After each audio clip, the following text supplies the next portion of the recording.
남구의 김기현 의원입니다. 동영상 잠시 보여주시겠습니까? 보시게 될 동영상은 북한의 미결 구금 상황에 대해서 영상 시작해야 되는데 잠시 봐주시면.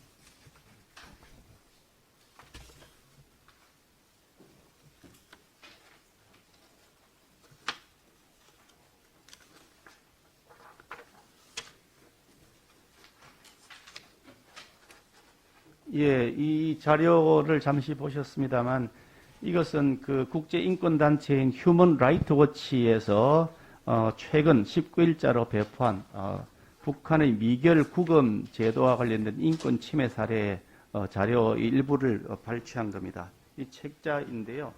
페이지가 약 90페이지 되는 매우 방대한 이 인권 침해 사례들이 여기에 들어 있습니다.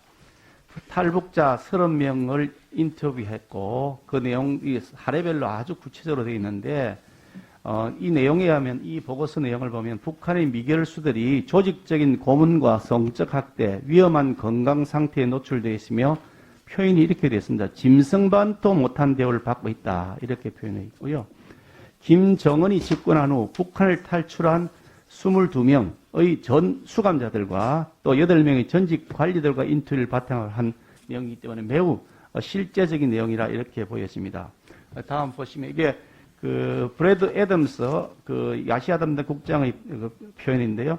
북한의 미결수 관리 체계 및 수사 체계는 자의적이고 폭력적이며 잔인하며 품위를 떨어뜨리는 것이다. 북한 사람들은 그 부적절한 공식 절차로 유죄가 우선적으로 의심되며 이로부터 벗어날 수 있는 유일한 길은 뇌물과 연출 동원뿐인 사회에서 끊임없는 두려움 속에 살고 있다. 이렇게 되어 있는데요. 다음 그 보고서를 보시면 이 표현들 중에 이게 직접 그 조사 대상자였던 그 북한 사람들이었던 말입니다. 그 일정 부분 보면 신문 시작 30분 동안 군홧발로 차고 주먹으로 아무데나 때린다. 그리고 몽둥이로 온몸을 사정없이 때린다.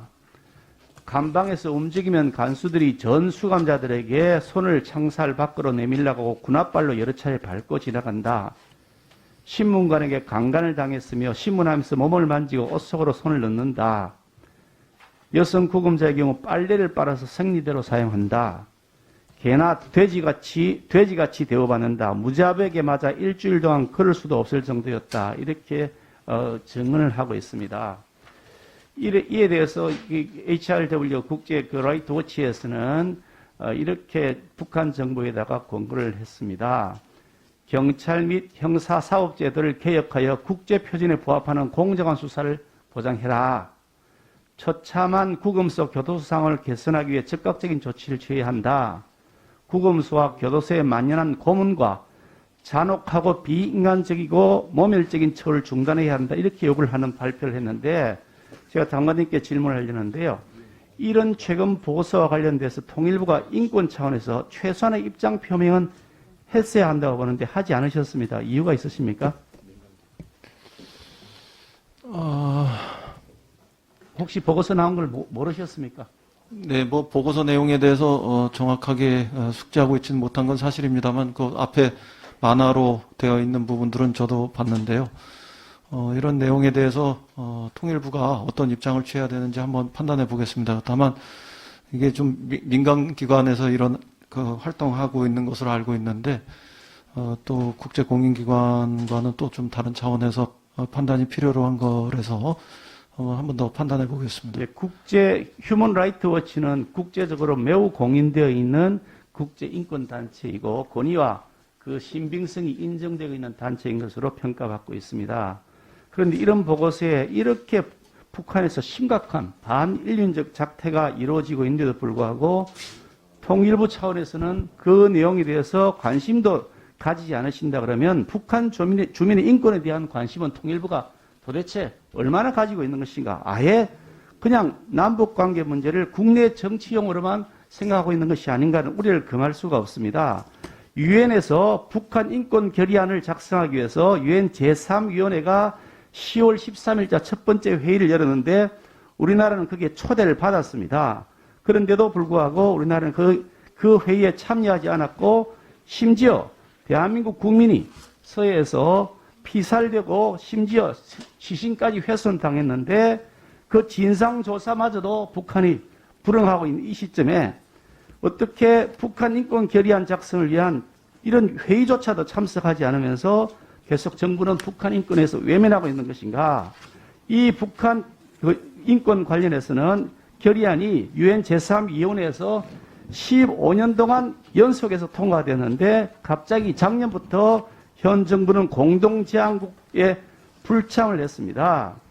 적어도 이 위원회에 참여해서 북한 인권 문제에 관한 만큼은 아무리 통일 문제, 조금 전에 그 사회적 이런 그 권리 이런 부분들, 경제적 권리 이렇게 말씀하셨습니다만, 아니 이렇게 심각한 인권이 침해당하고 강간을 막 나고당하고 있다 그러고 그런 상황에서 이런 반인륜적 작태에 대해서도 도무지 통일부가 입장을 밝히지 않고 심지어 유엔 위원회 결의마저도 참여하지 않고 그것에 불참을 하게 한다면 과연 통일부의 역할이 무엇인가? 심지어 이 상황이 이 서해에서 우리 국민이 처참하게 총살된 것에 대해서 적어도 이번 유엔 인권 결의안에서 이 문제에 대해서 처벌과 관계자 처벌과 그 배상을 요구하는 내용을 포함시키기 위한 노력을 해야 될 것 같은데 그거마저도 하지 않고 통일부는 방치하고 있다. 그런 면에서 직무를 유기하고 있다라고 저는 생각을 합니다. 장관님의 의견을 묻습니다. 의원님 그런 그 비판도 하실 수 있다고 생각합니다. 그리고 야당의 목소리고 또 국민들 속에 그런 목소리를 내시는 분들도 계시기 때문에 그러나 또 다른 한편에서 저희가 북한 인권의 개선과 관련해서 전략적으로 접근하고 있는 이런 일관된 노력에 대해서도 같이 말씀드릴 수밖에 없습니다. 그건 꽤 오래된 저희들의 입장이기도 하고요. 그래서 지금 오늘 의원님 지적하시는 것과 관련해서 저는 좀 다른 얘기들도 좀 듣고 있는 것이 있는데 그 얘기를 하면 또 불필요한 논란을 야기시킬 거기 때문에 자제하겠습니다.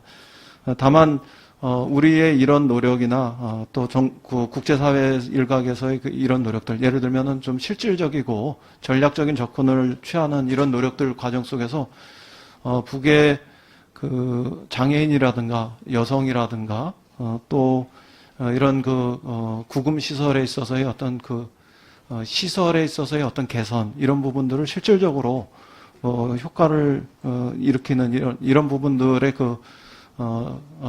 뭐라 그럴까요?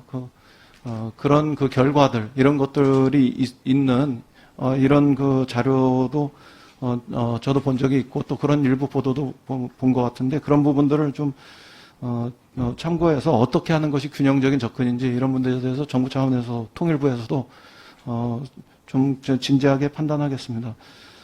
오늘 말씀 주신 것 중에서 공동제안국 회의에 참여하고 있지는 않지만 결의안 작성국인 EU라든가 이런 데하고 좀 정부 차원에서는 긴밀히 협의하고 있는 이런 측면들도 있다는 점은 좀 최소한 감안해 주셨으면 좋겠습니다.